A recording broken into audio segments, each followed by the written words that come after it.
Hey folks, Jeff of World Class Bullshitters here. Just wanted to let you know about Incarnate Studios. You haven't heard of them? Well, they help sponsor the show and keep us afloat. They make really great t-shirts, like Shitbusters, which is the official protest shirt of the 2016 farce. They also got Donald Trump, Blow Hard, and Hillary Clinton, Blow Hard 2, Blow Harder. Poo and politics not your thing? They got shirts from video games, TV shows, movies, horror, and the best part is, they add new shirts twice a week, so keep checking back to see what's coming next. IncarnateStudios.com. And don't forget the hyphen.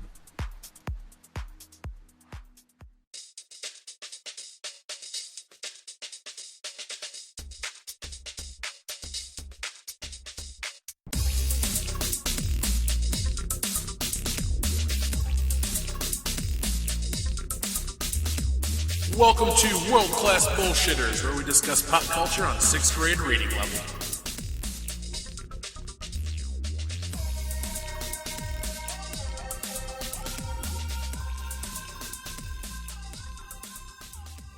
I want to start tonight's show a little differently. First off, a thank you to Justin B6699. You're the first official owner of a World Class Bullshitters t-shirt. You can get that shirt and others at our website, incarnate-studios.com, if you want to help the show. But Justin, you, sir, are now the first member in the World Class Bullshitters Hall of Fame. So, thank you. And to all the other listeners out there, if you'd like to join the Hall of Fame, just watch the show, comment, pick up a shirt or something. And Justin, there may be a surprise certificate in the near future for you. You rock, you twat buckler. Twat buckler? We'd give you a Hall of Fame ring, but you already bought a shirt, so that's all you get. Yeah, we're too We'll cheap give you a for hand that job shit. instead. No, Dion Joel, owes you a hand job. Joel will give it to him. Joel will give him a blow job. Whoa! Justin, are you a young Asian boy? Then Joel would fall in love with you. Does he sound Asian? His name's Justin. I don't know. Hey, you never know. I know an Asian guy named Greg. No, you And an don't. Asian guy named Patrick. You lied just now. Well, I know an Asian dude named Steve. Shut the fuck up.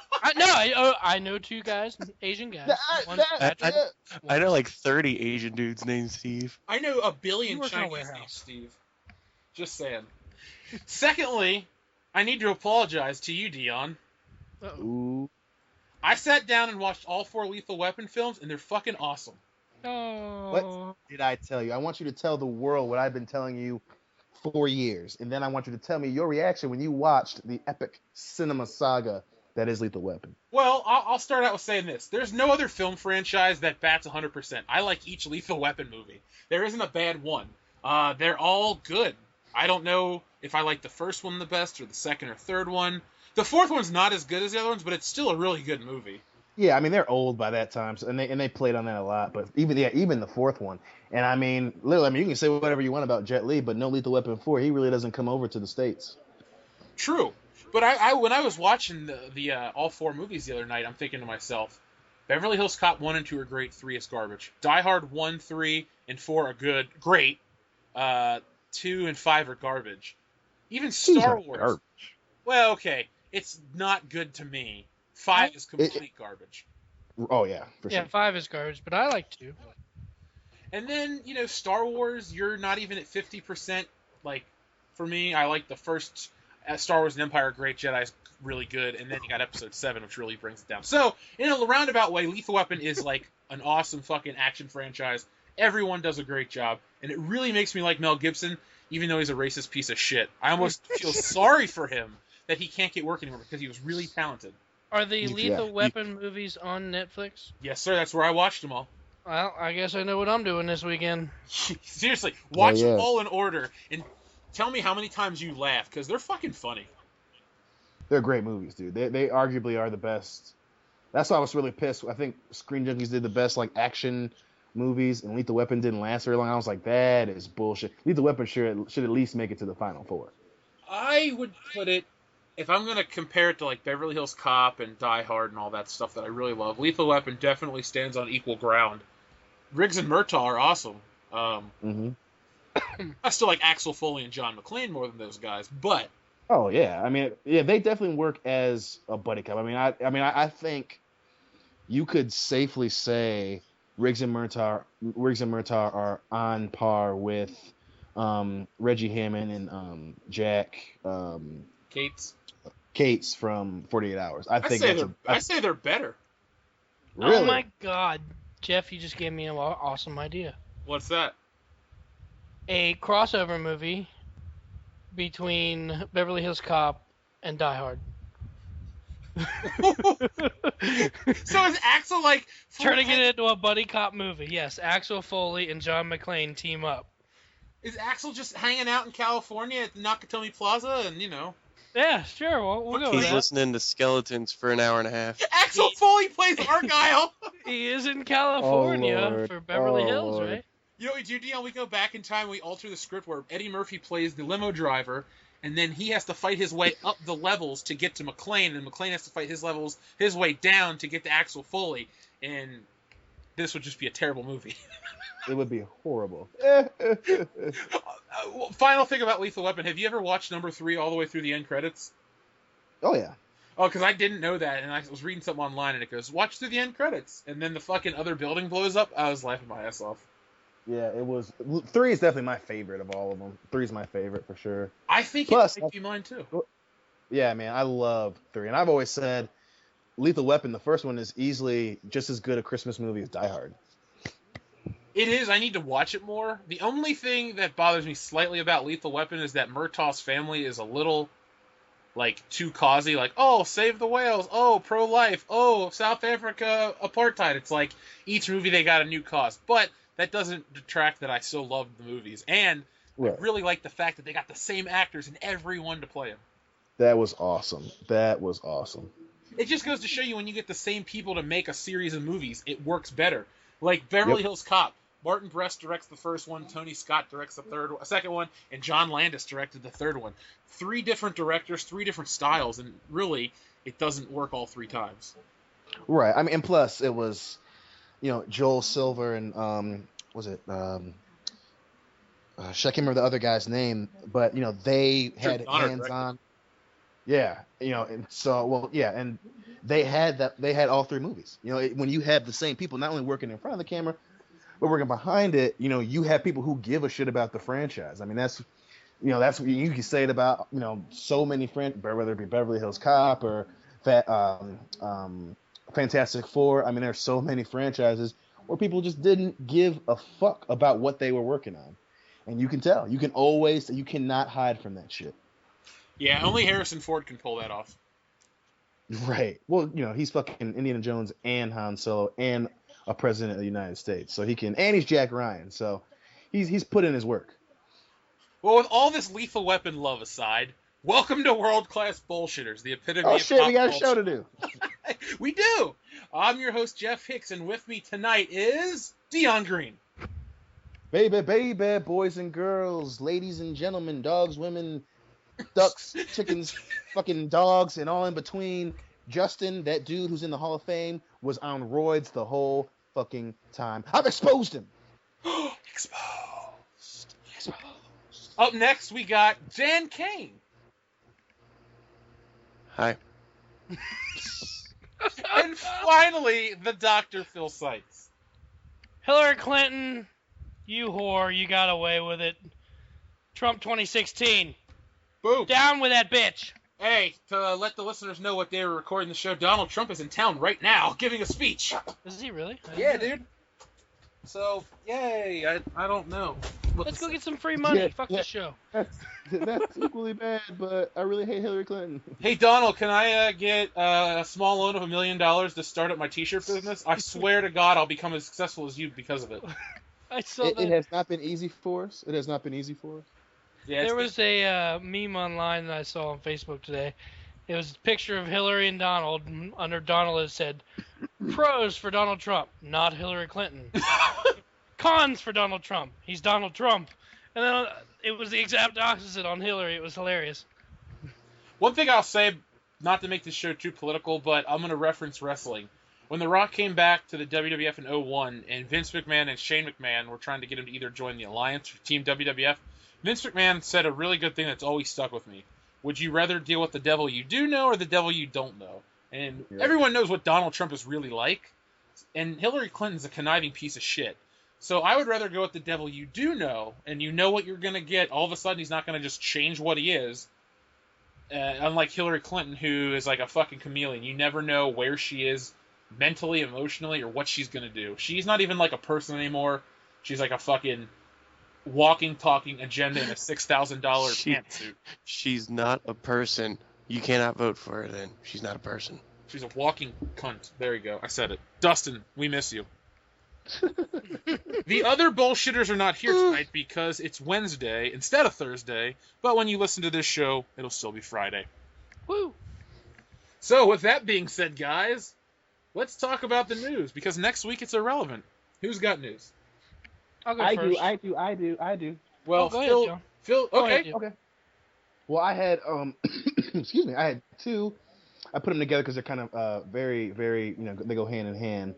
One, they are Red Dead Redemption is going to be backwards compatible when it comes out later this year, I believe.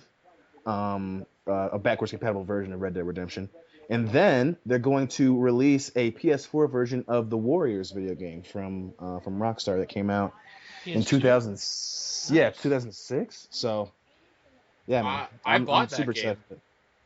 I always wanted to, but for some reason I just never did. I heard it was a great game. I bought it on PS3 for $2 not too long ago.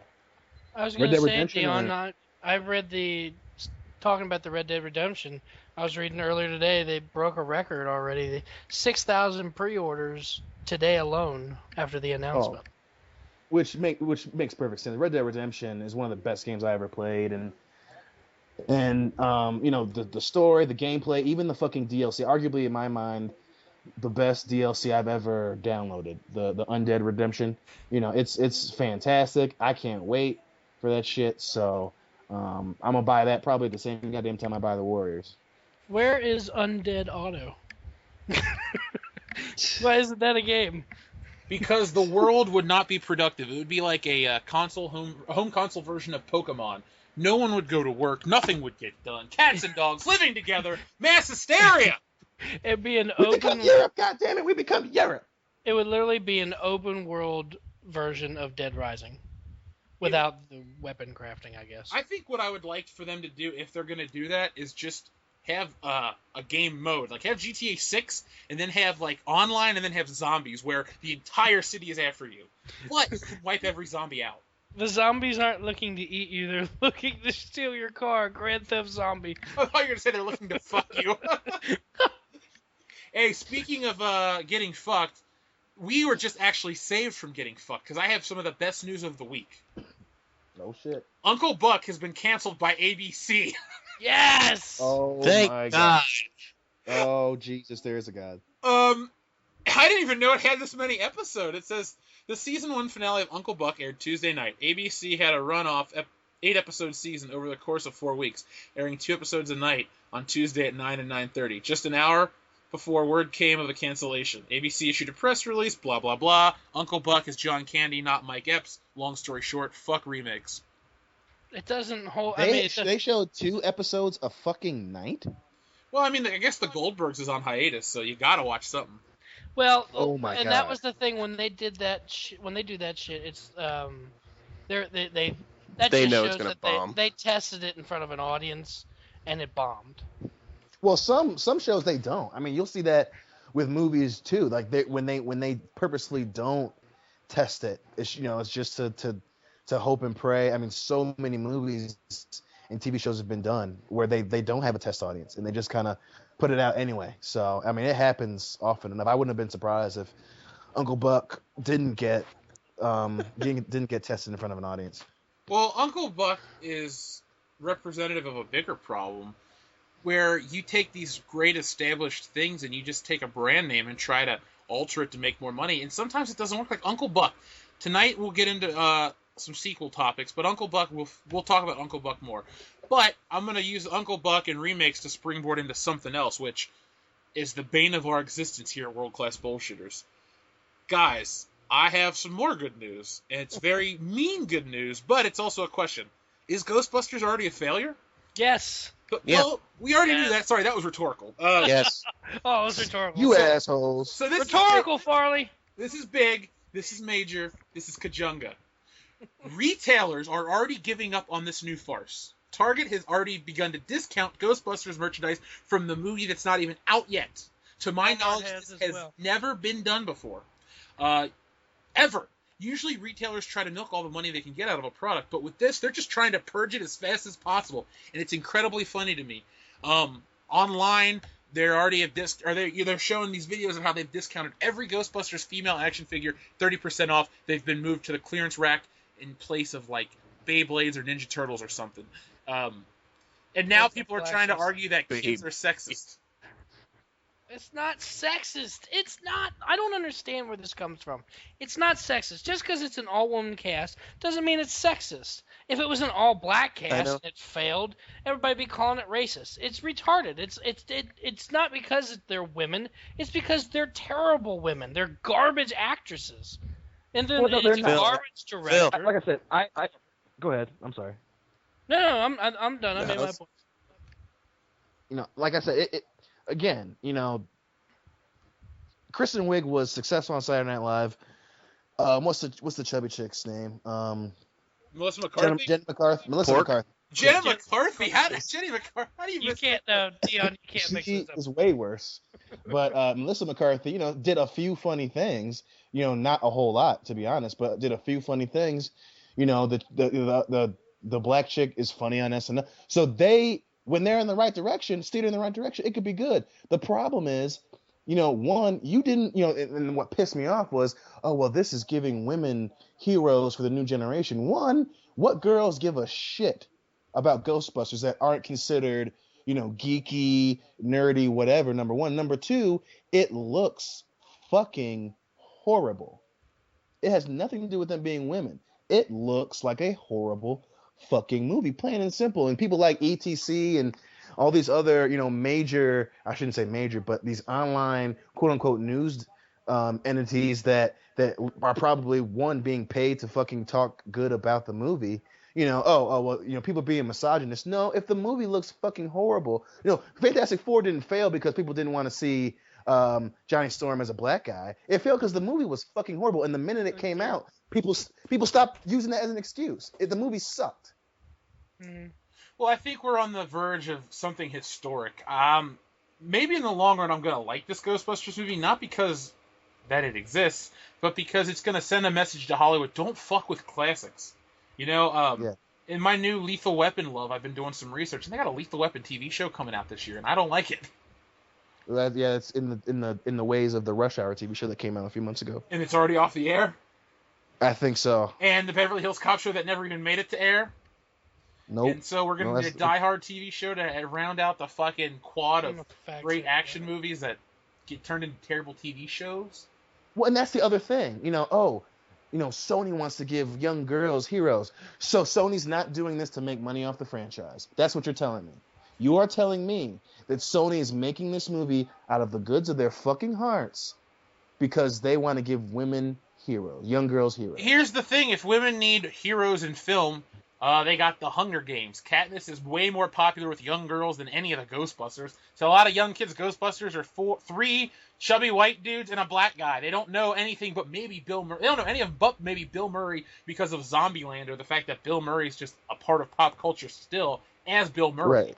Wow. They may know the theme song, and that's about it. I would say that the target demographic of this film, the people that they're trying to make this for, don't give a fuck about Ghostbusters. Won't give a fuck about this new one. It's like all of a sudden if they remade, I don't know, The Color Purple for guys, I ain't going to see it. It doesn't interest me. Right. Exactly. So here you go, Jeff.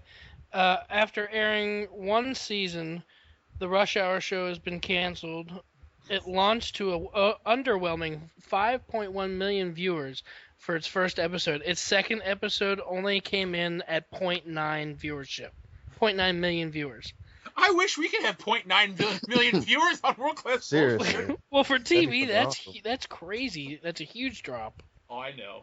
But I would say if we got 5 million views on an episode, I'd shit my fucking pants literally and film it. I'd be like, all right, guys, I promised you that if we get 5 million views on a video, I'll poop my pants. Well, All right, everybody, watch this video, share it with 2 friends, and they'll tell 2 friends, and they'll tell 2 friends, and so on. And so on. And we get a shit my pants video. Hell yeah. If it gets to 10 million, we'll film D2 watching Paw Patrol, and you know what happens. Exactly.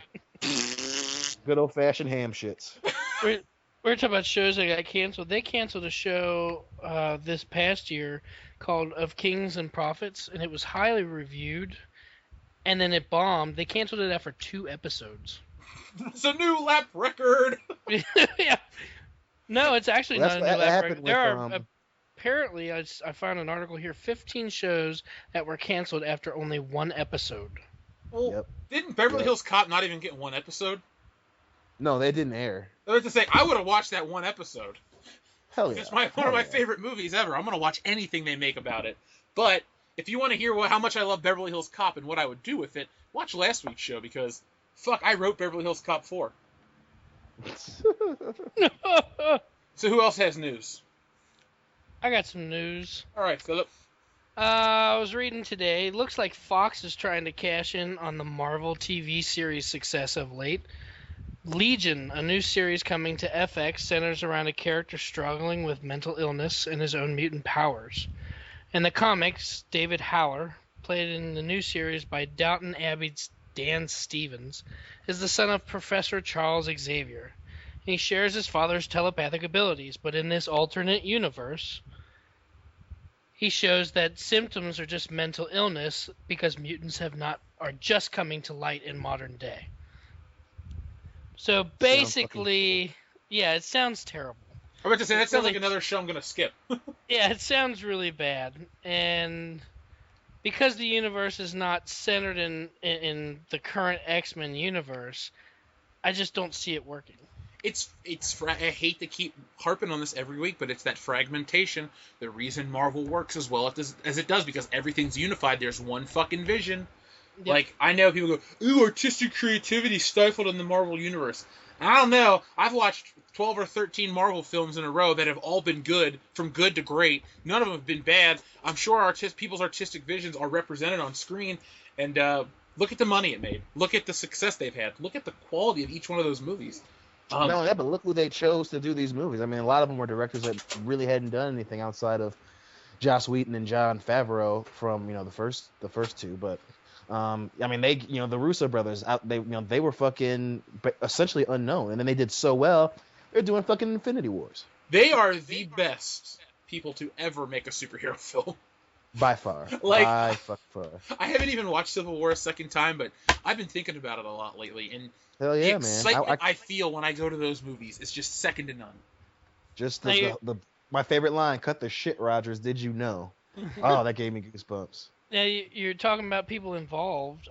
Some of the cast for that show include Aubrey Plaza, Jean Smart, Katie Estelin, and Bill Irwin. I know Aubrey Plaza because she's attractive. That's about... Jean Smart is pretty attractive as well. Let me look her up. Legion will premiere on FX in the spring of 2017, if anybody gives a shit. You know what? As long as it doesn't... We don't... Wait, Jean Smart is 64 years old, Phil. Yeah, I told you she's hot. I'm like, this is the mom from some TV show. She was okay looking when she was younger. She looks like the mom from Seventh Heaven, but it's not her. Jeff was looking for some new material for the Spank Bang. Well, she's got big boobs. Yeah. Always a plus. Yeah, I guess. She's an attractive older woman, we'll put it like that. Dan, do you have any news? Not really, no. I got one more piece, Jeff. All right, Phil, what you got? Recently, Bryan Cranston sat down with Larry King for an interview. He discussed many things, but then, surprisingly, Larry King asked about the upcoming Power Rangers movie. Cranston, of course, had to explain to Larry that what the Power Rangers were and what they did. I think it's a little beyond his time. But while listing the characters of the movie, he mentioned the Green Ranger. Was this a mistake, or did he actually let slip the Green Rangers joining the cast? In my opinion, the studio has been very open with character casting, and they haven't announced the Green Ranger, so it kind of tells me that maybe it was just a mistake. But hopefully, maybe we'll see an appearance by Jason David Frank. Well, they're planning Yeah, on he's not gonna making. be in the movie. They're planning on making like 20 Power Rangers movies. Can we have the Green Ranger show up later? Because I know a lot of people that are fans like, I want everything in the first movie right away and right now. It's got to be like that. No, the Green Ranger doesn't show up until like episode 20 or 30 of the show, which, like, I remember Power Rangers pre-Green Ranger, and it was awesome. Why not give us one movie pre-Green Ranger, the next movie have them fight the Green Ranger, and then the third movie they team up with the Green Ranger? That's a trilogy arc right there. There's your Power Ranger trilogy. Then the next fourth film is about the Green Ranger losing his powers, and he has to leave the team. The Rangers fight their evil. The fifth film, the White Ranger appears, and then the sixth film, they all fucking die or stop being Power Rangers, or they graduate high school and get laid and say fuck saving the galaxy. I don't know. It's like Harry Potter. When they got to the fifth and sixth movies, it got really fucking dark. Everybody died because of heroin. Remember Brian knew like 27 people that died of heroin this year alone. Hell, this week alone. He knows all these heroin addicts that have just died, so... Today alone. Right this moment, 27 of Brian's friends have died from heroin. Brian just got 30 phone calls of people dying. It's just like, oh, damn it. I'm gonna like the last 4 years, my cousin knows like at least 20 people that have died of heroin. Well, I'm gonna throw this out to Brian. I'm sorry for your loss, Brian. In the last moment, you've lost 4,000 people to heroin. You lost the entire Eastern Seaboard to that heroin overdose. 4,000. When you finally get your walrus-looking ass on the show, we'll play Boys to Men for you and help you mourn. A heroin asteroid hit the East Coast. Motown. We will not help. Again. We will not help. I love that fucking song. Does anyone else have news? Because I got something big. But I want to end the news with this. So if you guys have anything else you want to say. Oh, man. Well, here's one thing before I go to it. Dion, did you know that Predator has been restored and it's getting a re-release? I saw that. Say what? No, we're talking Arnold Schwarzenegger, Carl Weathers. Yeah, not a remake. It's been restored, just like film. It's going to be coming out, and oh man, it's not going to get. I don't know if it's coming out in the U.S., but it's coming out in France. Is it coming out in 4K? Actually, it says it's been restored in 2K. God damn it! God, Predator is a fucking phenomenal movie. It is, man. I fucking love that movie so much. The swerve. It's a fucking alien, dude. I don't like remakes, but I honestly would be okay if they were to remake a Predator-style film, because Predators was great, though. I loved Predators. I never saw it. Wasn't Topher Grace in that movie? He was, but it was a cool little twist, because he was. The only thing was fucking Adrian Brody was the action star, which kind of is like, what the fuck are y'all thinking? But it was good because fucking Topher Grace was like a crazy serial killer, and that's why they picked him to go to the fucking hunting planet, because he, was they're picking monsters, human monsters or whatever, and he's like a crazy chameleon-like serial killer. I thought that was really cool. Not a karma chameleon. Comma. Thank you for getting my joke and not making me look like an asshole. Well, I was gonna leave you hanging on that one. All right, cool. But Predators was, I mean, they even had the same music cues as the first one. It was really good, and Predator 2 gets a little bit of a shitty rap. I really like that movie. Didn't Predator 2 take the music from Cobra? Or no, Commando. Yes. No, it wasn't. That was shit. What? It was 48 Hours. Another 48 Hours that had the same music as There Commando. you go. I knew it was the fucking weird steel drum shit, and there was a black guy involved. Yeah. So Arnold or Eddie Murphy, Danny Glover, whatever. They're both equally talented. Agreed. I mean, I would not be, if I was an actor today, I wouldn't be offended if somebody said, "Hey, aren't you Eddie Murphy?" I'd be like, "I'm about 30 years too young and 20 shades too light, but whatever. Thank you." That's what she said. I would just walk away and laugh. You've been hanging out this too long. You gotta say it more natural. Exactly. So we'll end the news with this giant segment. Brace yourselves! A 3-minute trailer for Star Wars Rogue One is coming next week. Oh god. Next week, during a Star Wars special on ABCA, also known as ABC, called Secrets of the Force Awakens, a cinematic journey, Lucasfilm will premiere a brand new 3-minute trailer for Rogue One, a Star Wars story. We knew a new trailer would be coming soon because Star Wars Celebration in London is scheduled to take place next week from July 15th to the 17th. And I imagine the trailer will be released online shortly before it premieres on ABC, which is set for July 15th at 8 p.m. Eastern Standard Time. By the way, this article comes from Geeky Tyrant, so whatever. This isn't my writing. Right. And there is sure to be a lot of stuff being shown to fans at the event, and one of the other things that I hope comes out of it is the title of Star Wars Episode 8. Rogue One is going to be the main event at this year's celebration, but I can't help think that maybe, just maybe, Lucasfilm and director Rian Johnson will surprise the fans at a first look at Episode 8. The film is almost finished shooting, and there's plenty of footage to show off if they want to. I'm more excited for Star Trek Beyond than anything having to do with Star Wars. You basically took the punch out of my argument, because fuck... I'll tell you this, though. Yesterday, I came to peace with myself. I can watch the old Star Wars and not feel the crushing disappointment that is Episode 7, The Force. Well, you don't have to ever watch Episode 7 again if you don't want to. I don't ever have to, and I never will. So in your mind, that movie doesn't have to exist. It's going to go in the list with India. The only problem I have with Episode 7, as opposed to like Indiana Jones 4, is that everyone knows Indiana Jones 4 is a piece of shit. 7 out of 10 people love The Force Awakens because they're a cunt.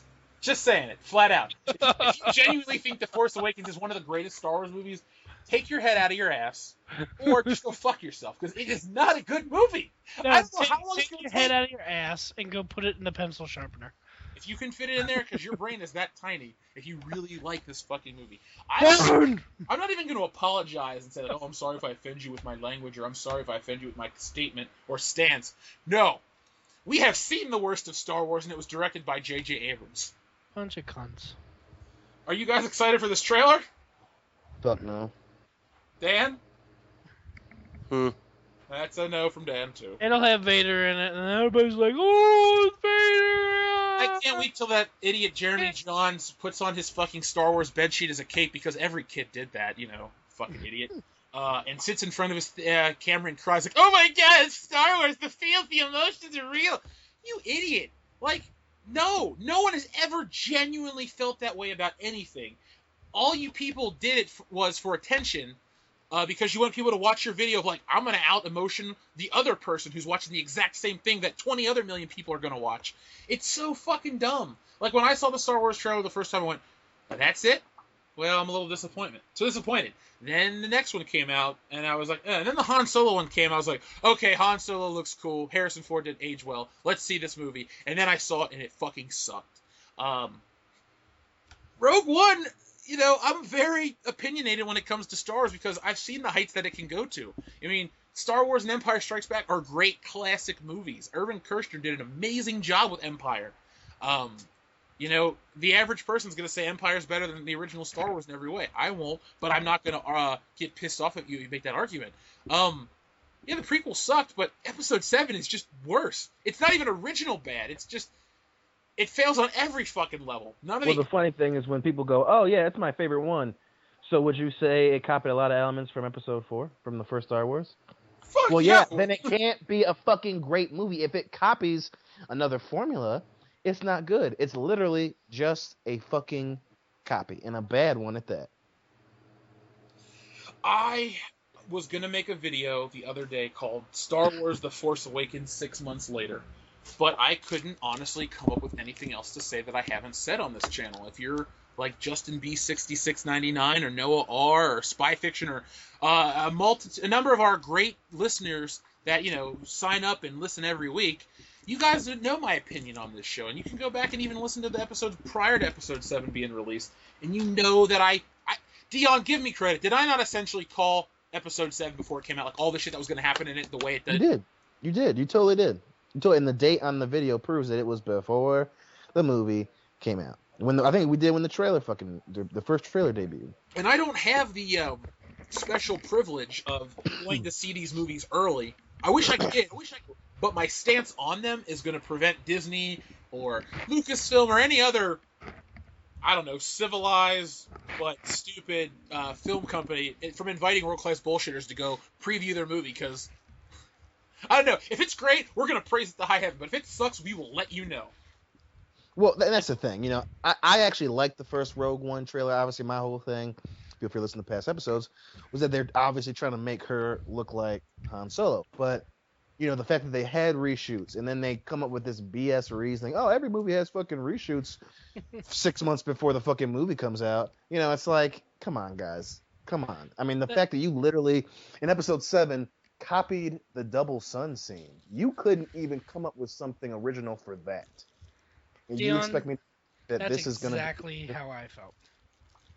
I really Yeah. enjoyed the first trailer, and then they're like, "Oh, we're doing reshoots and so on and so forth," and then they're revealing, "Oh, Darth Vader's," and it's like, okay, now you're seriously just trying to pull in other people that are shitting on this film, and you're like, "Oh, Darth Vader's in there. We're not gonna fall for it." We saw what Right. you did with Episode 7. You're not I gonna have a fall for the feeling Vader this movie's murmur. gonna suck. Unfortunately, I will still go see it, Well, but it's I'll gonna go see suck. it. Well, okay. Since this is a really big topic, I'm going to talk about some problems I have with these new Star Wars movies in general. I don't like when you try to add to the pre-existing things, like filling in the lines of the story. Like, I'm looking at a picture here from the Rogue One trailer. There's these like black stormtroopers that look like commandos and all this shit. I don't like adding that kind of stuff to the old Star Wars movies. Like in the first one, they were just there was the stormtroopers, the sand troopers, and the space troopers, and they were all essentially the same thing. This bastardization of the original stormtrooper design didn't even come around. Well, the scout troopers were in Return of the Jedi and the snow troopers in Empire, but those were actually like they had a purpose and a reason. Like they're like a real soldier has different fucking army fatigues when they're in different terrains. That's how this fit. This like Navy SEAL style stormtrooper shit is dumb. I don't know. Star Wars was great. It existed in a time period when it came out that made it classic and timeless. Now it's too modern. Like, Star Wars was never that modern. The only thing that really makes Star Wars a 70s film, in my opinion, are, like, the sideburns from the first movie.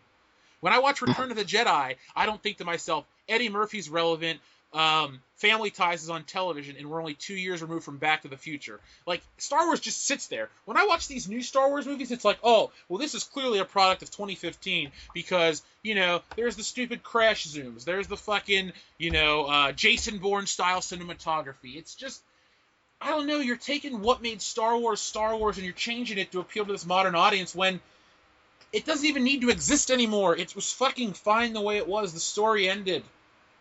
Not only that, but you're going. One of the excuse me, the jewels of Star Wars was that they weren't perfect characters. They weren't characters that were going to come through at the end and defeat the bad guy every single time. And in one movie, you've damaged anything after it. You have a character who was not trained as a Jedi at all, but can beat someone who's essentially a Sith. And from this point on, she's going to be trained. So she's going to be. What is there for me to watch? She's not going to lose in the next movie. She's not interesting. She's this unstoppable, powerful character that has a black dude that happens to like her. That's it. That's it. It's a shittily written movie, and like I said, I cannot stress it enough. They fucking copied every facet of Star Wars. The first one. I couldn't believe it when I was watching. I was like, she's on a desert planet. And I wanted to punch the dude that I went with, the guy from work. I wanted to punch him in his face when I saw the double suns. I was like, you gotta be fucking kidding me.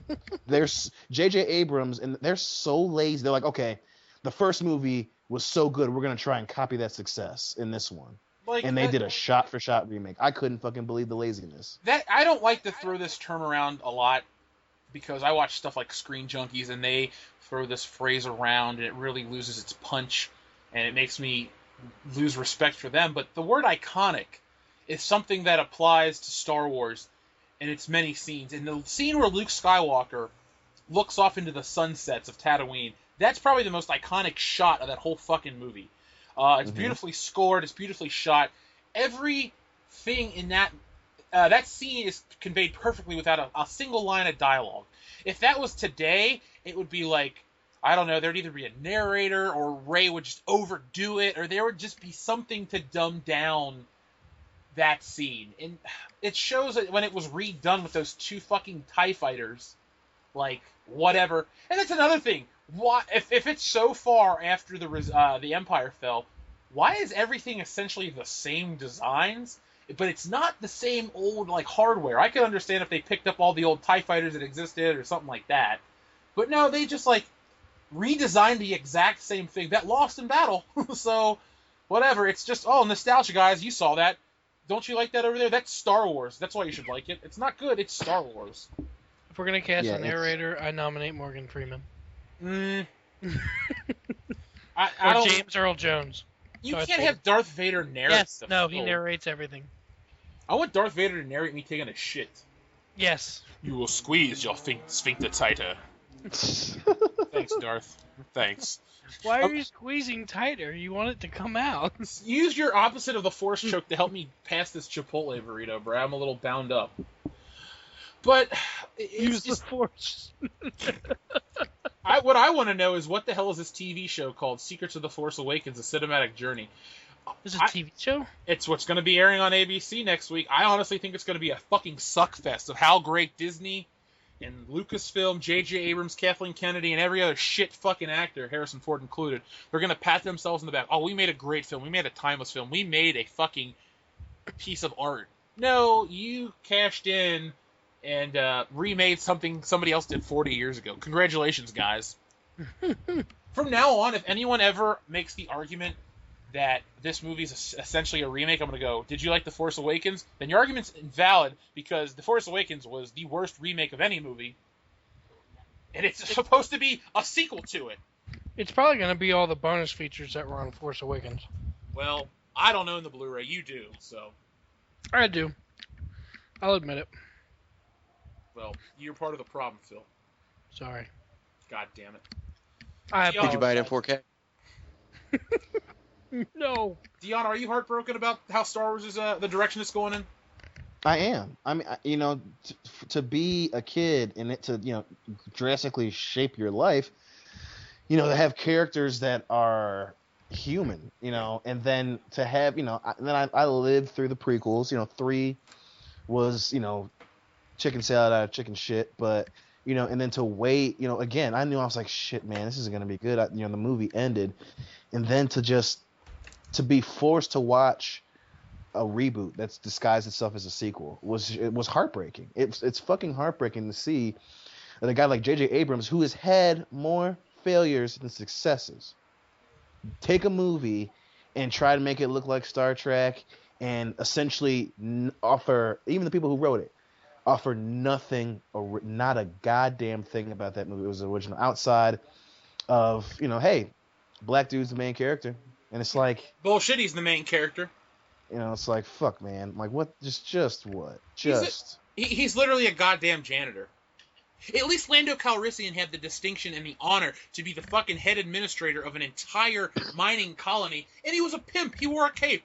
Lando Calrissian was like the only dude that could rival Han Solo in cool points. Luke Skywalker was a fucking nerd. Darth Vader was burnt up like a weenie. Lando Calrissian was legitimately cool. He could have swooped in and stole the princess out from under Han's feet. But you know what? He didn't, because he was a respectful dude. Underneath it all, even though he's a piece of shit friend, he redeemed himself.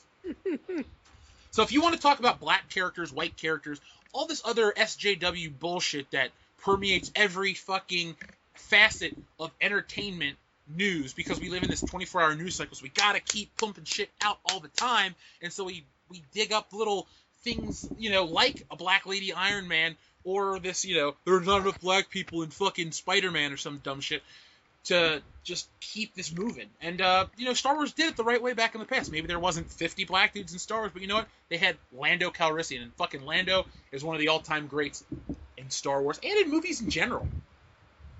Hey, guess what, Disney? You're making me tired of Star Wars already, and you've only released one.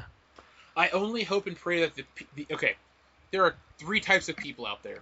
There are stupid people who are going to lap up everything Star Wars. I gotta be there the first day. I gotta get all these action figures. I gotta go out and pre-order the Blu-ray before the movie's even out in theaters. I gotta buy the t-shirt. I gotta eat the cereal. I gotta fucking live it.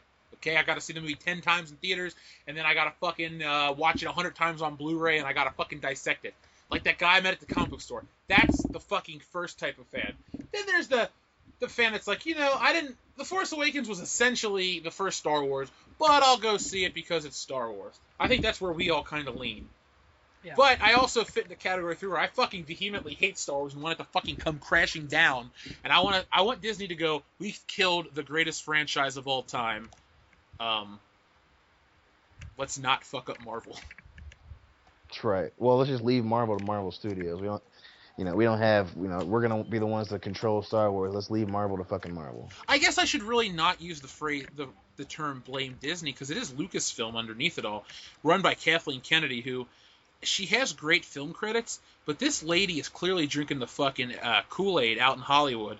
That's the thing I brought up earlier, not this show, but many episodes ago. Like, those people don't live in the real world. Their problems that they perceive to be in the problems they perceive to be in society aren't real.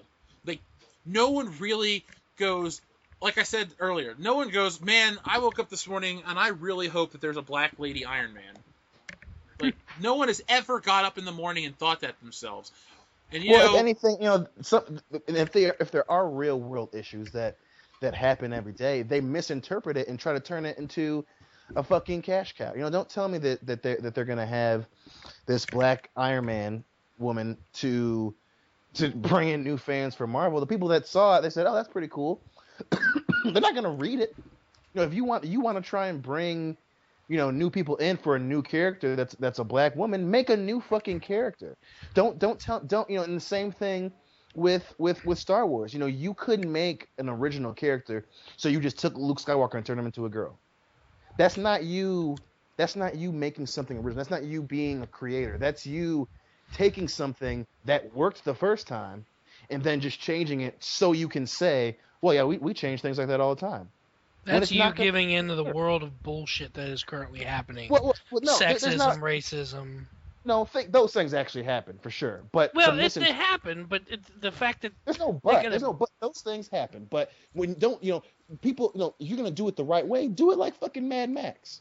That was a great fucking movie. He had a strong female lead who wasn't shoved down our fucking throat. You want to make new characters, make them original characters without glad handing and shoving these things down our throat because, oh, see, this is a problem, this is a problem, this is a problem, this is a problem. Now we have a movie of it. Just make good characters. And if you want to have them happen to be different genders or whatever, then don't make that the whole crux of their character. That's what's going to be with this Iron Man chick. The whole thing is going to be that she's black and taking over for Tony Stark. That's not interesting. And the people who saw it and said, oh, that's pretty cool, aren't going to come to read the fucking comic book. No, because that's my biggest problem. You didn't make anything new. You could have made her a really cool original character that happened to debut in Civil War II. But no, you just took Iron Man and she's the exact same as him. She's really smart. She goes to MIT and, her parents got killed or whatever, blah, blah, blah, blah, blah. We just copied Tony's origin story and just changed his gender and his race. She's not an original fucking character. You know what? I'm going to skip out on it. I am in Marvel's. Marvel should worry about people like me who would buy their comics for fucking years and years and years. When I was in high school, the only thing I ever did was go to work and buy comic books and go to school. High school was exciting for me. But my point is, I've given Marvel thousands of dollars. Never again. I won't even waste my time reading your books for free. That's how little you mean to me right now as a company, as a fucking entity. Your movies are fantastic. I'm not even going to fucking bring those into the argument besides just praising them. But everything else you do, video games have been shitty for the last couple years. The comic books are a fucking joke. The last time that I got excited for a Marvel comic was probably the Avengers Heroic Age, because it was like a relaunch and it seemed cool. Like you had Wolverine and Spider-Man on a team together with the Avengers, Captain America, Iron Man, all that good shit.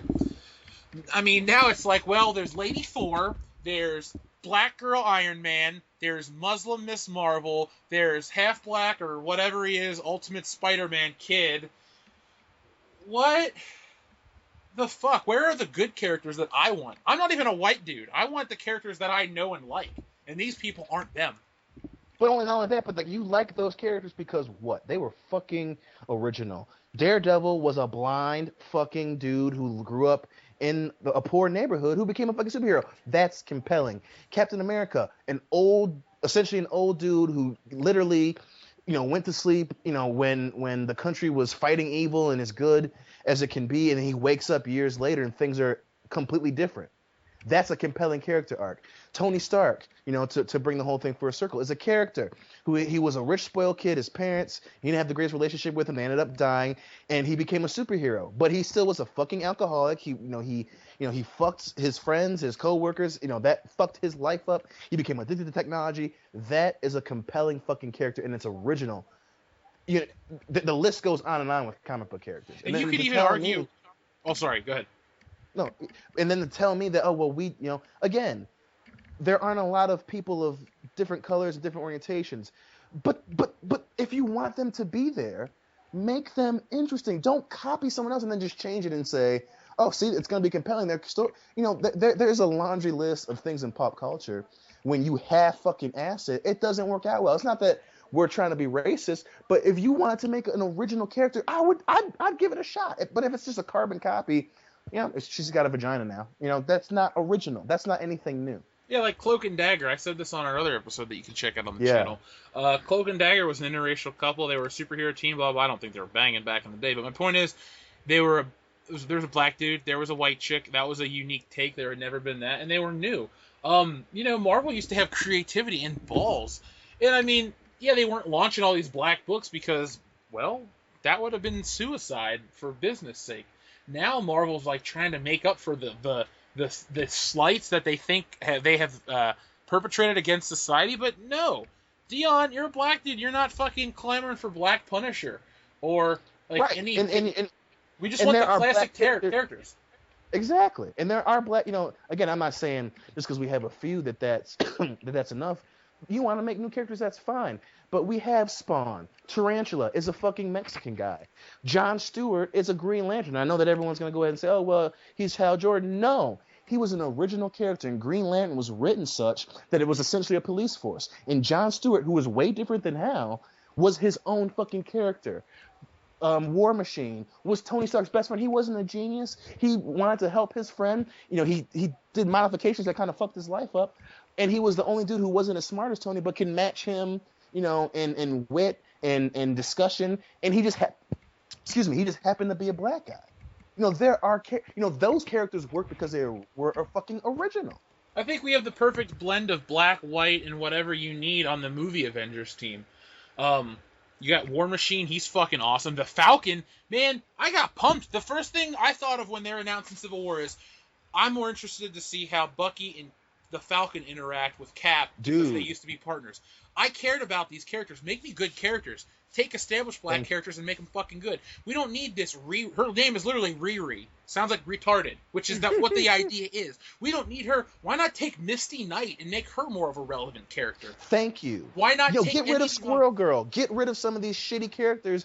You know, get rid of the Young Avengers and all this other shit and give us put effort into it. And if you need to launch a new black character, you know what you do? You team them up with Deadpool, all right? You're going to get the audience you want. They read Deadpool because they're a fucking moron. Deadpool's cool, but the people that read Deadpool aren't like your normal comic book fans. They're reading it because it's kind of funny and topical, and they'll be tired of it in 15 minutes.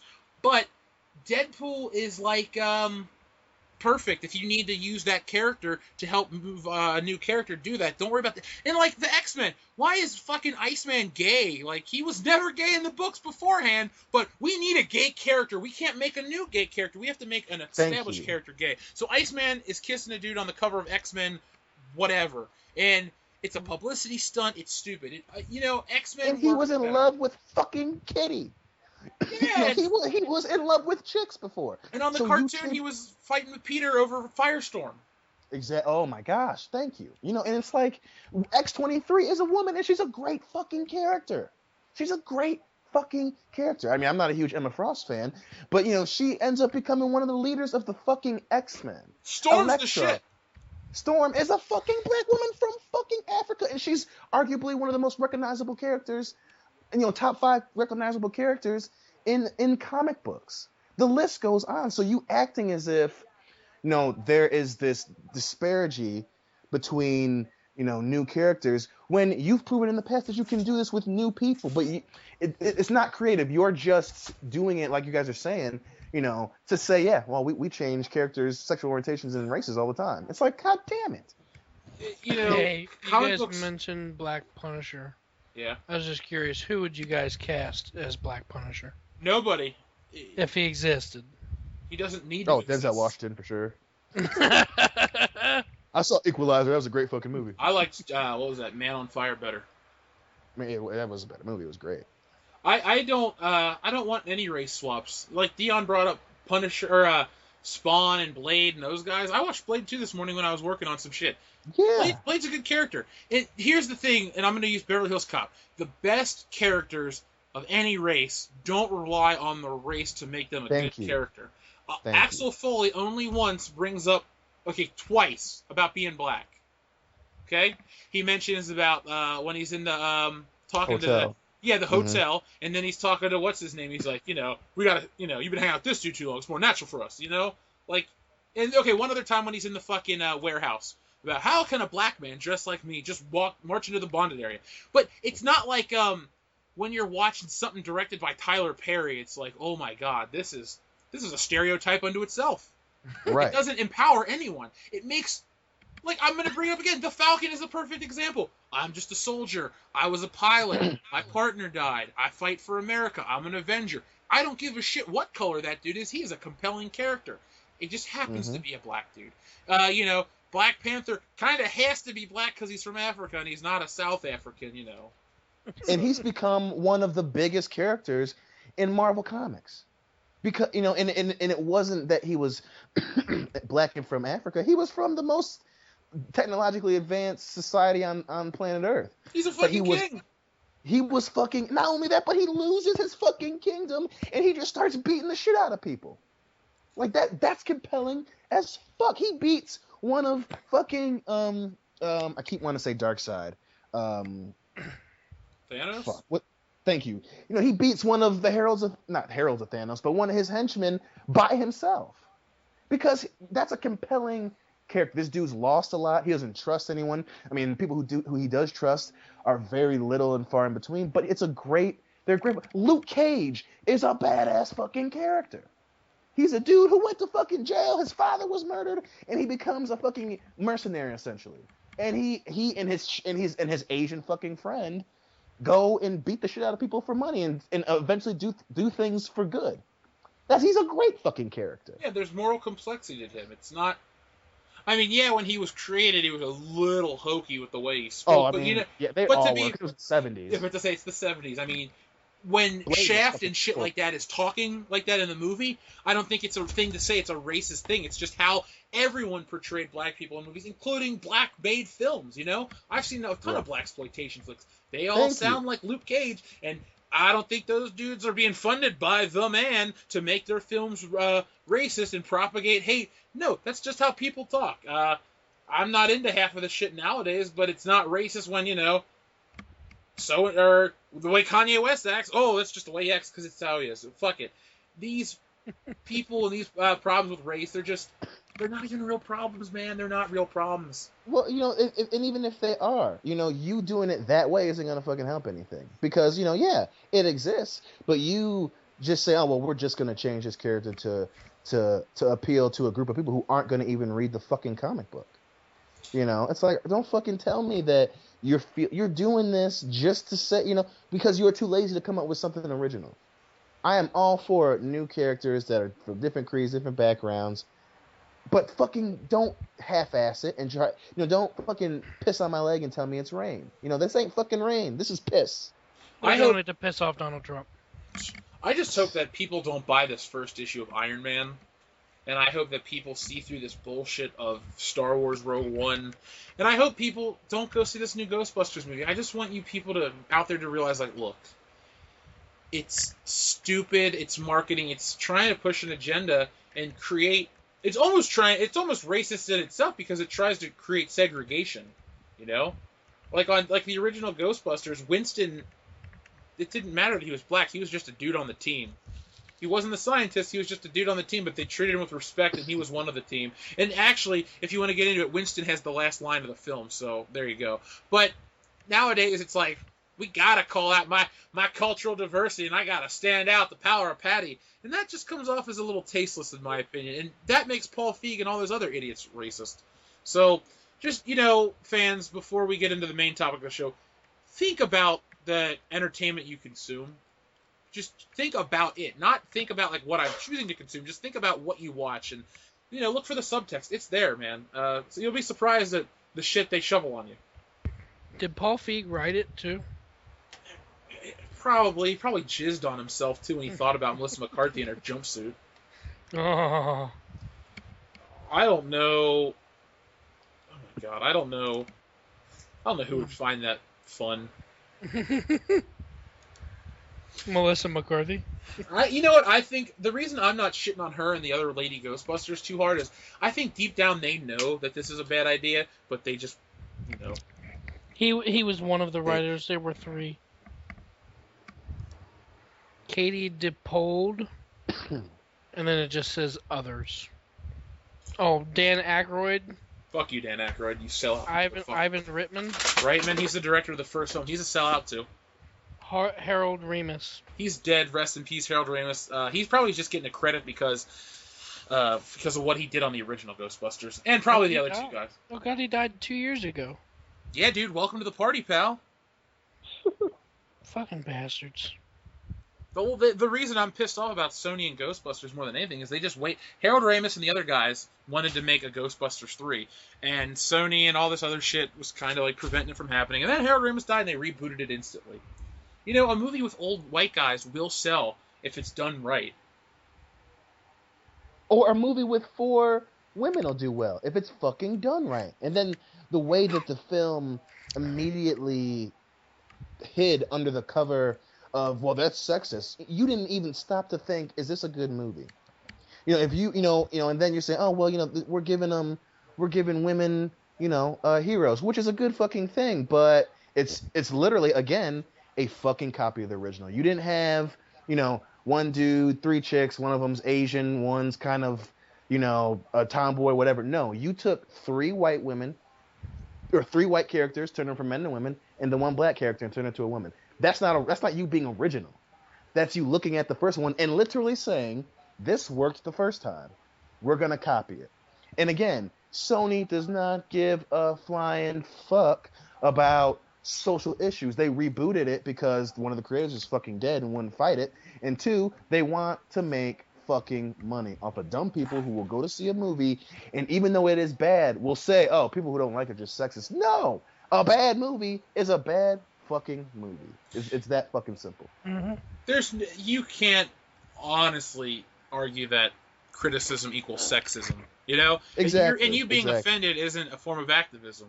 It's, you know, everyone's got an opinion on something. Just fucking eat the shit sandwich, Paul Feig and Sony. This was a bad fucking idea. I mean, like I said with the merchandising, I've never seen a fucking film merchandise its toys or clearance its toys before the film's released. That's essentially conceding, like I've lost, you know, I fucking lost.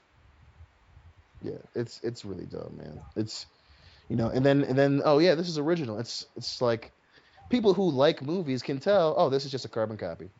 Well, we only have a week to wait until the shit hits the fan, so.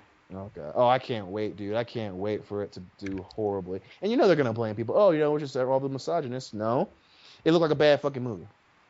Yeah, I'm just not seeing it on principle. Nothing to do with male, female. Literally, you do not remake Ghostbusters. You do not remake Star Wars. Well, you did, and it fucking sucked. You do not remake Back to the Future. You do not remake the original. Well, they did that too, and it sucked. You know what? Don't remake classic fucking movies. Don't remake Fletch. Don't remake Beverly Hills Cop. Don't remake. Somebody name a movie that you shouldn't remake. Predator. You don't make sequels, fine. Don't give us a new Dutch. Jumanji. Yeah, fuck you, Rock. Sorry. And he's Mrs. Doubtfire. Your biggest fans, Dwayne. Yeah, and he just told you to fuck off. Yeah, man, stop making shitty movies, dude. Just stop doing anything. I don't like your TV show. I don't like lip sync battles. I don't like Ballers. I didn't want to see San Andreas, so I didn't. Central Ballers Intelligence pretty was good. retarded. You know, I heard Ballers is really good. either retire officially from wrestling so I can stop watching it completely. That's what I want from The Rock. That's the only reason why you watch wrestling is because he shows up sometimes, maybe. Honestly, no, I don't. I haven't watched wrestling in months, but whatever. Let's get on with tonight's main topic, which I guess people are gonna. Oh, hold on! I got one more piece of news. Justice League lands Colin Farrell in mystery role. Oh God. This is interesting. Colin Farrell is a big star, but in my opinion, this is part of a bigger problem. DC is so focused on casting big names to get you to forget there's other problems with scripts and Zack Snyder, as opposed to getting people who fit the roles best. So, yay, Colin Farrell's a fine actor, but I don't like it. Just saying. Yeah, I mean, it'd be interesting to see who he plays, but I just, he's a because he's picked some bad movies to be in the last 10 years, man. He really has, So hopefully this isn't, another cherry on the icing cake for Colin. Well, it can't be worse than Total Recall. Yeah, don't remake Total Recall. Oh God, that movie sucked. Or RoboCop. The only thing I want to see more of RoboCop in is a porno RoboCop. They already made it. Fine, Robo Bukkake. How's that? I was just say they already remade Total Recall. I know I'm being sarcastic, Bill. It's not working. Dion It's left. working. You just didn't get it, fool. Shut up. Shh. And finally, the BFG flopped. The Spielberg-helmed Disney film opened with a disappointing $18 million weekend. So, ouch. Sorry, Steven, but your movie looked like crap. The big fucking giant. The big fucking flop. BFF. Well, the big gay. Well, no, the big gross flop. I don't know. The big gentrified flop. Born. I'm done. I'm done. Sorry. Born fucking grannies. Yeah. Oh, ew. Really? That's how you do it, man. You would. I'm just saying. I can see little Dion like, yep. You take it, so and so's grandma. Betty White. It's a beautiful woman. Well, I've never wanted to stick my dick in a sandbag before, so I won't. And I won't think of Betty White. Oh, God. So, it's time for the great pop culture debate. Last week, we pitched our dream sequels, and I thought that went incredibly well. In my opinion, last week was our best show. It was fucking funny, guys. So, I figure, why not talk about some terrible sequel ideas? So, gentlemen, you got some, I got some. Phil, you seem very well prepared, so we're going to start with you, and then Dion will go, I will go, and then we'll go back to you, and we'll just keep going in a circle until we run out of things to talk about. So how are we starting? You with you. With what? Should or shouldn't make? Shouldn't. Shouldn't? Yes, we're doing shouldn't. I'm going to go straight for it. Came out last weekend, Independence Day Resurgence. You shouldn't have made that fucking movie. You should be ashamed of yourselves. Tell us why, Phil. I just watched it like 3 hours ago. I'll give you a short synopsis, which you basically know already. Basically, it's 20 years in the future. The aliens are coming back. Somehow, which they didn't mention in the first movie, apparently a ship landed. It was the only ship that landed in 1996. And apparently it was drilling through the earth. So basically what happened is this ship landed. When all the other ships crashed, all the aliens in this ship survived. And it took them 20 years to bring power back to their ship that had landed so that they could send out a distress beacon across the galaxy to another mothership, I guess. And somehow, in 20 years, they create... Here's the biggest plot hole of this entire movie. They create all of this technology. They've got these advanced alien guns. They took the weapon that was inside those alien ships that was destroying the Earth, and they turned it into a cannon. And they made it, it could literally blow up fucking planets if they wanted it to. And they have a planetary defense system and all this shit. And all of a sudden, this ship just comes out of nowhere, and they don't see it until it's on top of them. It's like, how do you not see this thing coming? They even say in the film, it's 3,000 miles wide. It is the size of the Atlantic Ocean. It's huge. And they don't fucking see it coming. How do you not see it coming with all this fucking technology you have? And it shows up, and basically they find out that they have to kill. They find that there's a queen alien, and if they kill it, all the aliens die that are in that colony. So is this just like in episode 1 when you take out the main control center, all the fucking the battle droids die? Well, that was my premise, and it was kind of like a Rebel Alliance type situation, They find this, I guess it's like a droid creature from another planet, where all the sentient beings have turned themselves into AIs, technology. They're these giant orbs, and they have all this advanced technology. They find one. Apparently, it's the last of its species, and it shows up as the alien mothership is here to attack. And apparently, it found the distress signal and came to Earth to try and take as many people as it could to take them to a refugee planet where they are being trained to build weapons to destroy this giant race of these aliens that are going around the galaxy for thousands of years and destroying planets. So basically what they do now is they come to a planet like ours, they drill, absorb the core of the planet, and then kill the planet essentially and leave. Dude, I could barely listen to your synopsis. How could I sit through this fucking movie? Right, and if I had to come up with positive plot point or positive points of the movie, Jeff Goldblum was good. I can't remember his name, but the crazy long-haired scientist. Brent Spiner. Brett Spiner. Apparently, for this entire 20 years, he's been in a coma, and he wakes up as the distress signal goes out. But he was funny. He was really good in this movie. He was funny. And then I'd say the graphics. The graphics were great. The aliens were really well done. They redesigned the alien ships. I didn't like that. I was kind of disappointed in that. But other than that, the graphics were great. The president, what's his real name? President Bill Bill Pullman. Pullman. Yeah, he did not age well. he He looks good like with shit now. he looked good with the beard, and then towards the end of the movie, he shaves it off, and he looks terrible. I'm like, what? Who is that? I didn't even recognize him.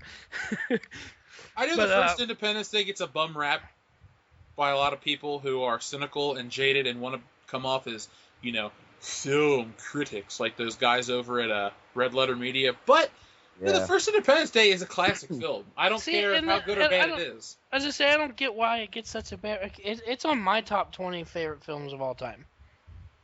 I wouldn't put it that high for me, but it's one of my favorite movies from when I was a kid. When I watch it, I get excited. I'm like, I will not go quietly into the night. That is the best movie speech ever fucking written. I don't care if it's bookended by some dumb shit or, I gotta call my lawyer, I gotta call my mother, all that shit. I like that guy. He was funny. I do too. I liked him in Mrs. Doubtfire a lot. Yeah. Aunt Bruce or whatever his name was. Now, I was there. Let me let you know, America. I went into this movie. I knew I heard all the bad shit about it, and I went into this movie really hoping that it would be at least somewhat better than what everybody said it would. I was very angry when I left this movie. Please don't go see it. Please don't waste your time. Don't Redbox it. Don't Netflix it. It really is garbage. And they did mention Will Smith in it.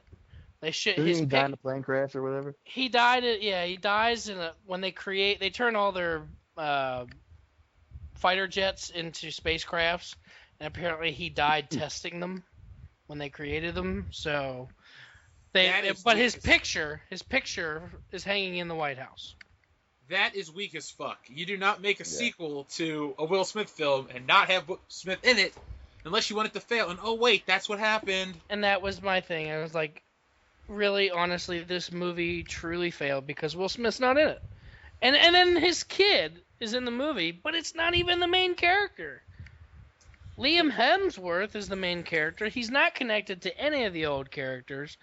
Vivica Fox was in it. What the fuck is she doing? She dies like a half hour in. And then, I don't know the actor's name, but Jeff Goldblum's father is in it. Judd Hirsch. Yeah, he had a small role, but he did pretty good. This one, he was like the whole movie. He's like, oh, I gotta go see my David. And it's like, fucking shut up, old man. You fucking kike. Go die. Jesus. Hey, Dustin, welcome to the show. There was a part where I thought he was gonna die. We want to gain subscribers, goddammit. There was a part where I thought he was gonna die, and he didn't, and I was really disappointed. I think He's the best part. One of the best parts of the first one. Yeah, he was. He was a big part of the first one, and then he just...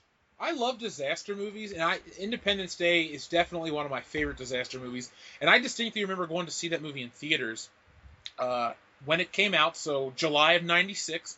And do you remember that game Area 51? It was like a first-person shooter that you play.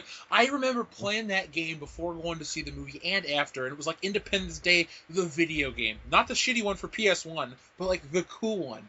Like, Independence Day was such a big deal in the late 90s. It was so cool and different. It looked awesome, and it was awesome. And, you know, I'm going to put that on tonight when I go to bed, and I'm going to cry myself to sleep knowing that President Bill Pullman went crazy, Will Smith is dead, and Jeff Goldblum's gone gray.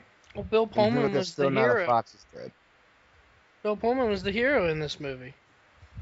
Did he go quietly into the night? Randy Quaid style. They needed a volunteer. When the big ship shows up, it sends out an EMP wave and it kills all the radios on the planet or something like that. Like the GoldenEye blast? Yeah, so they can't remotely fly a plane into the ship to blow it up or whatever. So he volunteers and he gets in the plane, and it was kind of gay, but like I said, the graphics were cool. I mean, the aliens looked awesome.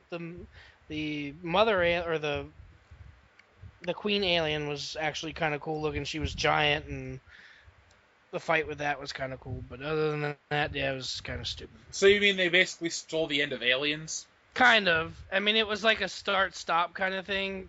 It's like, oh, we're going to do this, and it's going to be awesome, and then, oh, we failed. And then, oh, we got another plan, but it failed too. Then here's this plan. This should work. And, yay, we win the day. Dion, how long until they remake Alien? Oh, okay. Well, they're already coming out with a new Alien 3, and it's going to essentially, which is a perfect segue into my worst sequel, because it was Alien 3. But the new Alien 3 is going to act as if Aliens 3 and Alien Resurrections doesn't exist. Cool. So is this like a re-edit? Yeah, I mean, they showed some concept art, and Hicks is supposed to be in it, Michael Biehn, and and an older Ripley. So the rumors are it's like, you know, the same distance of time between it was when the movie came out, but, you know, there's another colony or something. And like I said, you know, because, you know, Aliens 3, in my opinion, is one of the worst sequels, one of the worst examples of misleading advertising in the history of movies. It was a horrible movie, and I'm so excited they're going to take this movie and act as if the third one and the fourth one didn't exist. I like that idea, but it turned out poorly for Superman Returns when they tried to cut out Superman 3 and 4, and you got basically in that timeline it goes Superman 1, 2, Superman Returns. Well, I think Ridley Scott is supposed to be doing the movie too, so even though that doesn't really mean anything because Prometheus was bad, but not Ridley Scott. Is it James Cameron? Because James Cameron made the best one.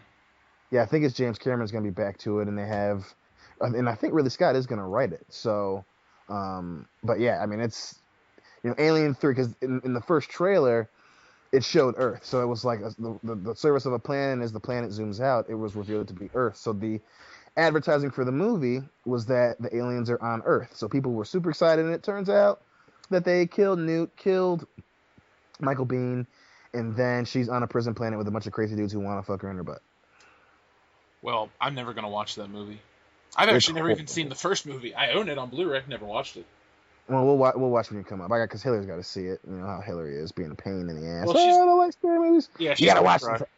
Oh, yeah, dude, my mom went to see that movie in theater. She told me she ran to the bathroom to puke. Dude, I believe it. That movie scared the shit out of people. Real quick, my local news has a story. New Iron Man as Black Woman. I can't believe this is... You know what? Fuck us, because this is what Marvel wants. They're so desperate for sales, so they're gonna, you know... I'm glad I don't draw much anymore, because comic books are a dying medium. Yeah, it makes me sad, because I try to buy my physical copies. You know me, I only like the fucking trade backs, so... Well, sorry, you were... Okay, I guess I'll bring up a movie, a terrible sequel. This is a movie I've never spoken about to any of you guys, but I rented it once, and it was one of the worst experiences of my life. Oh, no. This film is unwatchable, in my opinion. Now, the original's a classic. I love it. Probably not everyone's seen it, but it's a great movie. This sequel should be just destroyed. There's never been a shittier sequel. That film is The Exorcist II: The Heretic. Oh. I don't even know how to describe how bad this movie is. It takes place a few years after the first film. Reagan's like 17 years old, and she's being monitored for, devilish activities. But then randomly it just cuts to like Africa or somewhere, and James Earl Jones is dressed up like a giant cicada. And What? I don't know how to describe it, except it's just terrible. Like, it actually bothers me that I'm bringing this up. I just want to just go on record right now that the worst sequel ever made is The Exorcist II: The Heretic. Oof. Oof. Dan, Oof. do you have anything? Thanks for playing, Dan. All right, Phil, I think he's dead. Yes, you have more. I do. I wrote down a couple things that clearly shouldn't have been a sequel. The Mask.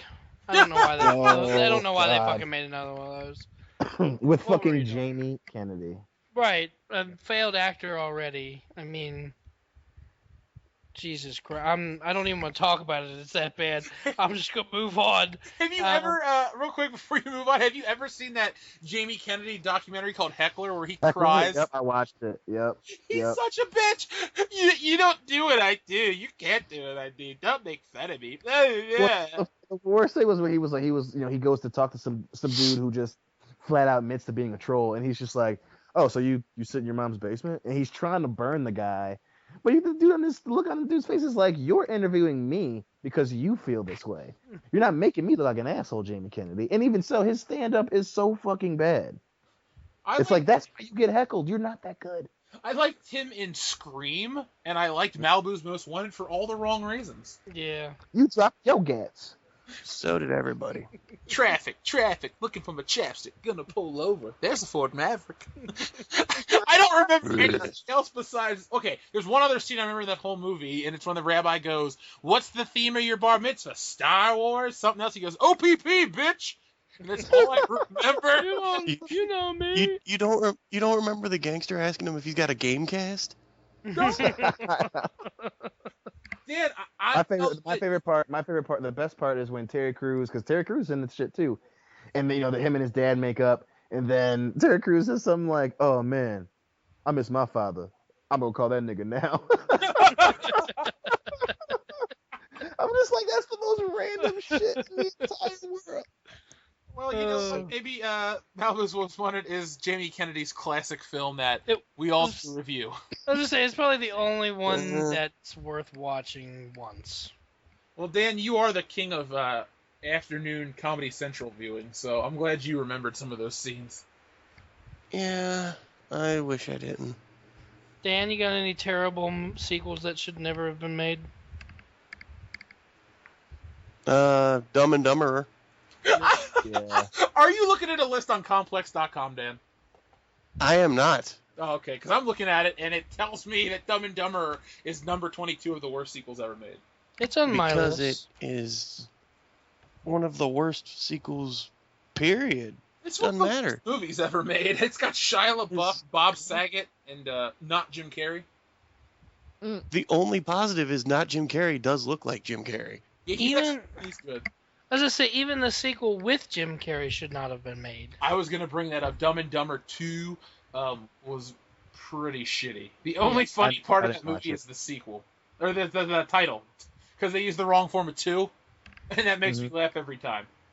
Yeah, we get it. We get it, buddy. Oh, Dion, on this list is RoboCop 2. What? RoboCop 2 is fucking awesome. That's Awful. bullshit. Well, Awesome. I have a list of my own here, Jeff. I found a list online. It's a website that the page has been up for 5 years, but it doesn't seem to be added to anymore. 71 movie titles of movies that people think a sequel should be made. And I'd say about 64 of them I don't agree with. All right, well, give us 10. I'll We're give not you... gonna go through the whole list, are we? No. I'll give you the top voted on sequels that I don't think should be made. Office Space. Nope. Story's over. Yeah. The Big Lebowski. Story's fucking over. Never. Plus Donnie's dead. Who wants to see a movie about Donnie with not Donnie in it? You know what? It's like, that's my next movie after Back to the Future 4. Don't make another one. Shut the fuck up, Phil. You're out of your element. The Goonies. Nope, the story's Nope. over. It's over. Yep. Took place on Nuclear Saturday. Pacific Rim. They're doing that shit. Well, hey, Dustin, if you're listening, Oh, they are? what do you think? There shouldn't have been a first one. Pacific Rim job. This time there's corn. Oh, damn it. That was a shitty joke. I'm sorry. Pun intended. But The Fifth Element. no. Story. Yeah. What's gonna be the next one? That they come back. It comes back. The sixth The, element. The Sixth Element. element. Corbin Dallas too. His hair is brown.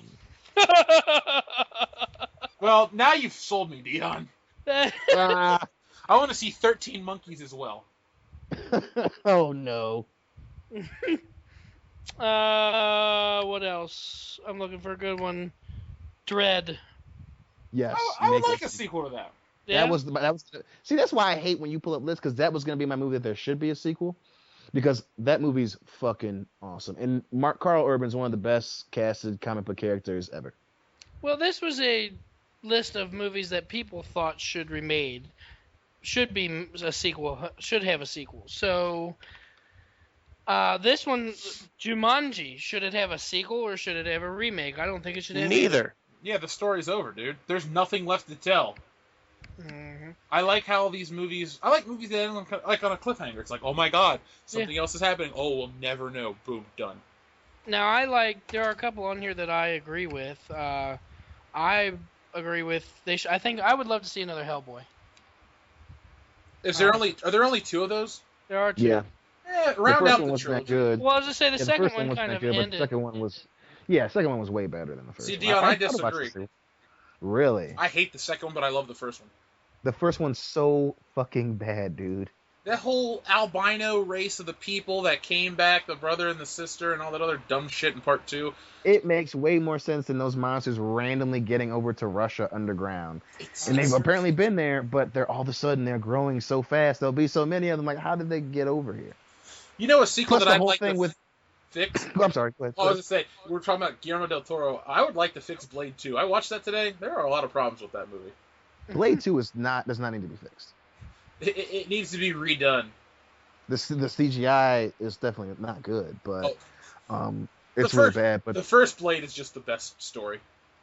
two is really good though. I love 2, especially when the fight scene and fucking Ron Perlman, of course, in a Guillermo del Toro movie. You want something done? Got to do it yourself. He also said,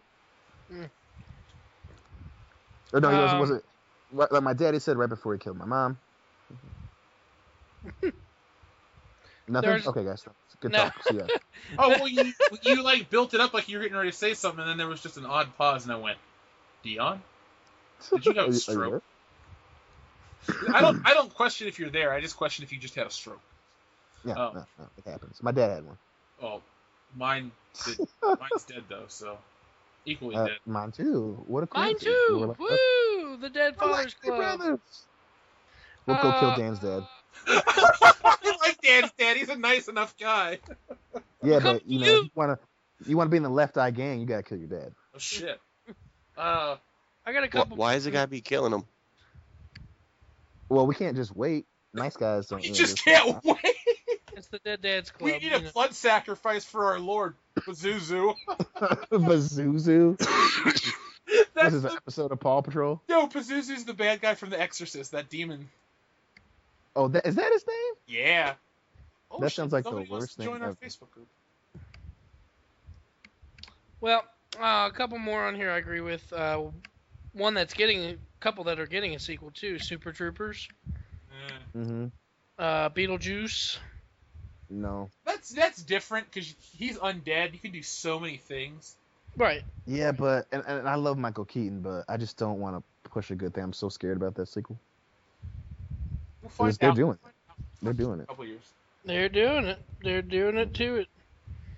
The Incredibles, which is getting a sequel. I'm cool with that. Yeah, I'm really Yep. cool with that one. I've been waiting for a sequel for that one. Superheroes, you can go so many places with that. Yeah, you can make an infinite amount of superhero films, James Bond films. Just keep going. Would you guys want to see a Blade Runner sequel? They're doing it. Oh, are they? I was not aware of that. I don't even want to see Blade Runner 1, but hey, that's just me. I don't like that fucking movie. Oh, I love Blade Runner. I own the Ultimate Cut. I wish I didn't. I need to buy it on Blu-ray. If you want to buy it for me, go ahead. I the will. least voted on sequel on this page, The Shawshank Redemption 2. What? I don't understand why that's on this list. Do Red and Andy Dufresne break back into jail to rescue somebody else? It's like City Slickers 2, Curly's Gold. What the fuck? One that I would really like to see a sequel for, and this was my number 2 that I'd come up with for today.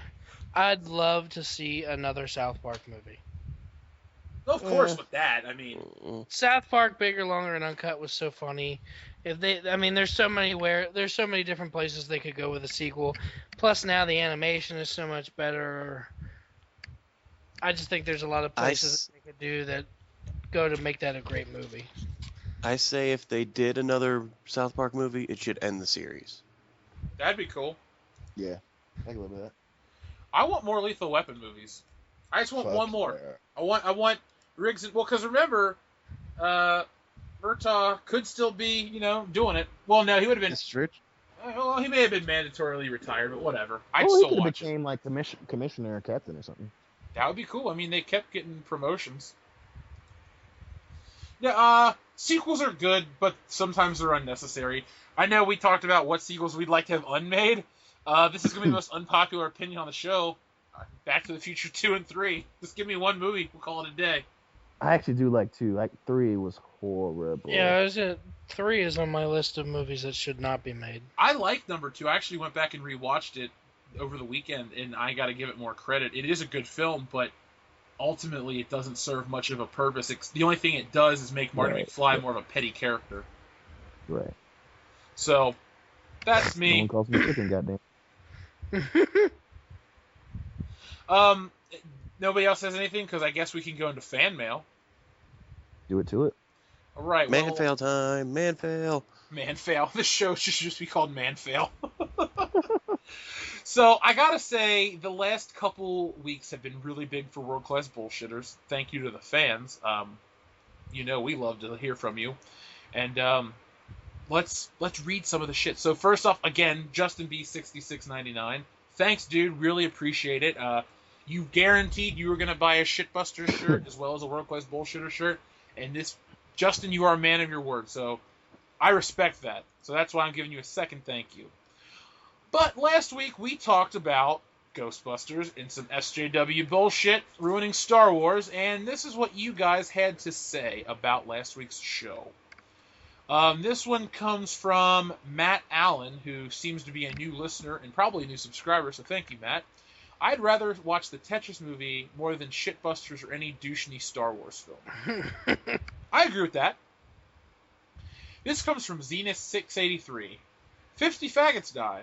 We need to turn them into martyrs. Hundreds of French people die? Nah, don't even have any French people in Star Wars. No French-like Star Wars characters. Come to think of it, Americans killed thousands of people in Vietnam, Pearl Harbor, and Iraq. Why aren't they immortalized in Star Wars 2? Christ, I can't even. I punch a guy in the dick. Good friend of the show, Ronaldo Hernandez, commented, I can see Jeff liking Raiders over Temple of Doom. Indy is at his best, most Bond-type character. I'm against a person getting immortalized in Star Wars for hanging out in a nightclub. Another person decides to go and shoot up the place where they were hanging out. Notice the deliberate SJW-friendly tone. If we're all equal, then no victim should receive special treatment. No one would be asking to be included in Star Wars if we got murdered. But of course, the special snowflake needs to be special. Justin B6699 said, I have to be honest, I'm curious what they're thinking of making Tetris into a trilogy. Might go buy a ticket. Speaking of movies, this episode shows that there are movies that should be made way more than Shitbusters, Tetris, or Disney, Star Wars. And he also said he guaranteed to buy the shirt, and again, thank you. Mr. Nightmare, 241, said, that Fantastic Four movie would be pretty funny. I do hope the rumors of Marvel and Fox sharing the X-Men are true. I would love to see a live-action adaptation of Avengers vs. X-Men. Good friend of the show, Ihab Kamel, says, how is it even humanly possible to make 3 Tetris films? I was going for Over the Top 2 or Air Force 1 2 on pure wackiness, but Beverly Hills Cop wins for me simply because I love the movie and you have the makings of an entertaining film. Thank you. At the end of the day, another great episode, and can't wait for next week's podcast. I hope this did not disappoint you, sir. Now, earlier in the week, we also released a very controversial episode. It's lost us a lot of subscribers, gained us a lot of new ones back. Titled, Iron Man is now a black woman? We've been hemming and hawing around this fucking topic for a while now. But I'm just going to read some of the comments. So, I uploaded this video about 5 hours ago, maybe. We have 36 comments already, which I will not be reading all of them. But This is a very hot button topic. So, let's see. What's good? Silver Wings. In late breaking news, Jaden Smith is black in the headlines. In the video games Left 4 Dead 2, that replaces most of the in-game graffiti with quotes from Jaden Smith. Oh, well, thank you, Silver Wings, and there's a comment with a link. So if you play Left 4 Dead 2 on PC, which a lot of people do, check this out, because I think it would be pretty awesome to be running down the hallway shooting zombies. Jaden Smith tweets like, tacos are like emotions. Damn right they are. Our number one fan of the show, by meaning number one is our first fan, Noah R. Needs solar flare now. Must destroy all electronics. It has gone too far. Calm down, Vegeta. It's not over 9,000. Balls. Vegeta doesn't do solar flare. Nerd.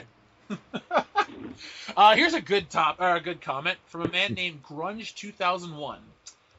As a black guy who's been reading comics for the past 30 years, I find being pandered to in this way insulting. Are there people insinuating that we lack empathy or sympathy for anyone who doesn't look like us, dress like us, or talk like us?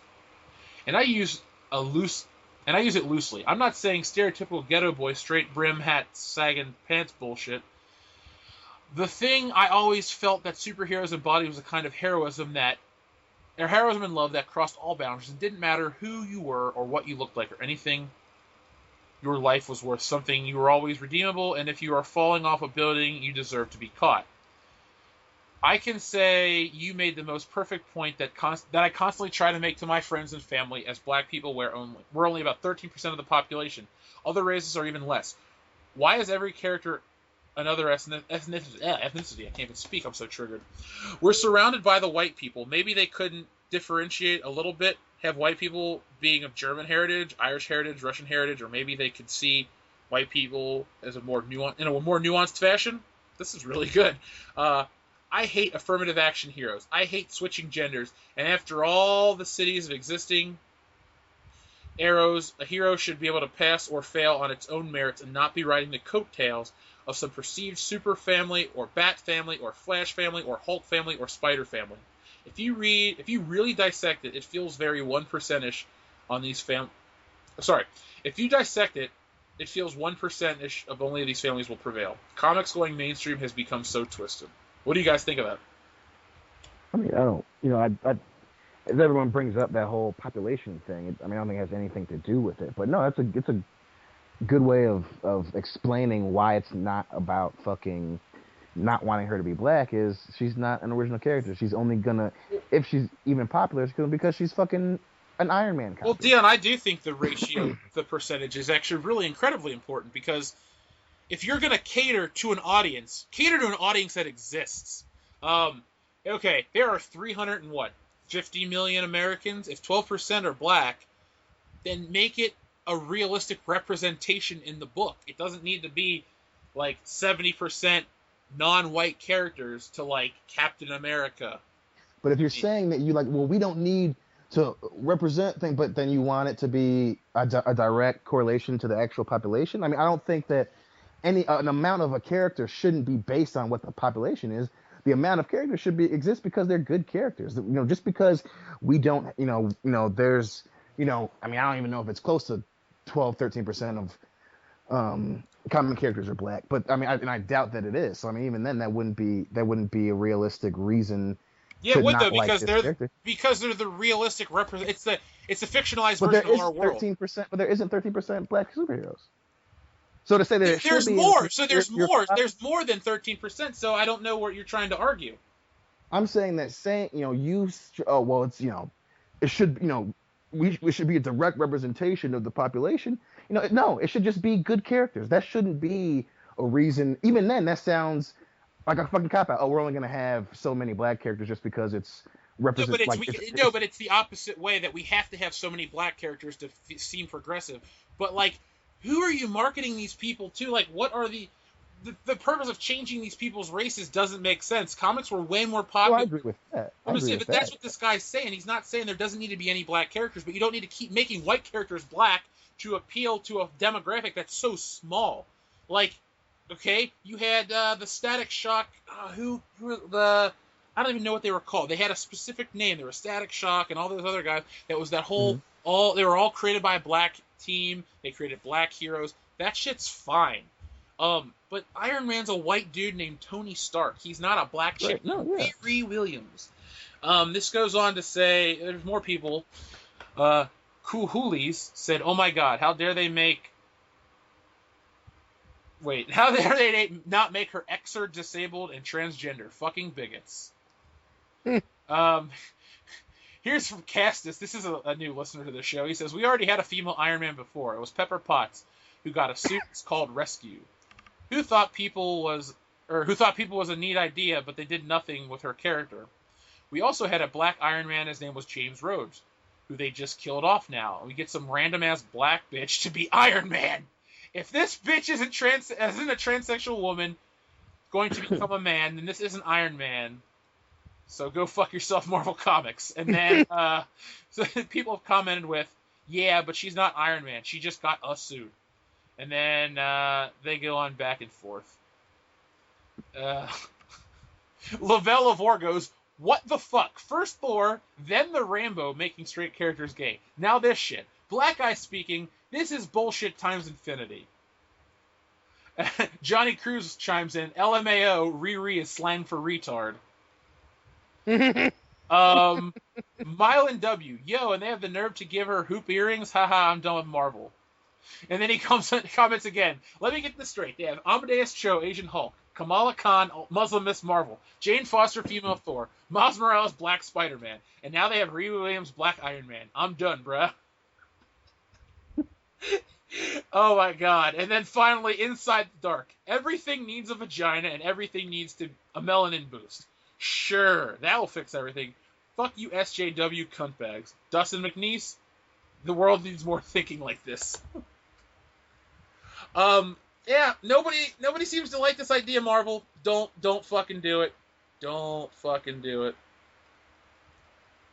And if you don't like our stance, you can go watch some other bullshit like The Nerdist and hear how it's such a great progressive idea. But on World Class Bullshitters, you ain't gonna get it. You're gonna get the truth straight from some fans, not a bunch of idiots who stand in front of a camera and spout off lines because it's their job. We do this because we love it. Dan. It's nice that you were here. I'm glad you came. Where am I? Who are you? You're you. Anything big on the Twitters this week?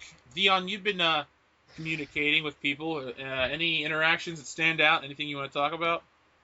Oh man, the hatred train for the Roman Reigns shirt died down for sure, but I haven't really been getting a lot of crazy stuff on Twitter, man. It's really just me tweeting out silly shit.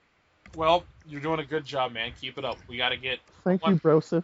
We only got 38 followers. We need a bunch. If you look up hashtag WCBS, which you should be doing every day, you find this really sweet beat-up John Cena t-shirt, which is available limited time only, from IncarnateStudios.com, and don't forget the hyphen. So if you're a wrestling fan, or you know a wrestling fan, or you just hate John Cena because, I don't know, check out the shirt. It's cool. It's the shirt they don't want you to have, but I do. Nothing as usual on mail.com unless we're going to read the weekly Goop newsletter, which I'm not. So, I will say this. This has been World Class Bullshitters. Every week, because today's not Thursday, we take a dump on the world of pop culture. If you like this show, please give us a like, please subscribe to our channel, and leave us a comment down below. You think I'm an asshole? Cool. You think Dion's just too high-strung? Fine. You think Phil's beard is ugly? How the fuck would you know what his beard looks like? You son of a bitch. So, If you could do those things, we'd appreciate it. If you like our show so much, you can go over to Facebook. We have a new Facebook group called World Class Bullshitters, the official Facebook page. There you can post your comments, videos, memes, stuff you want us to talk about. It's the best way to interact with us because we want to interact with you. Conversely, you can go on Twitter and find us at The World Class BS or contact us using the hashtag WCBS. Finally, if you feel so inclined and you'd like to make my life a lot more interesting by changing up the monotony of reading goop.com emails, you can send us an email to worldclassbs@mail.com. The best mail. Dot .com. com. I've been your host, Jeff Hicks. The man with the plan, the original tan, Dion Green. I just downloaded Pokemon Go, so I'm actually going to start losing weight. Dan Kane. Me too. Dr. Phil, something or other. Something He about forgot it. brushing asses. He forgot his own name. That's sad. He needs to go see a doctor. As always, this is World Class Bullshitters, and remember, you can't bullshit a bullshitter. But you can't shit on a bull.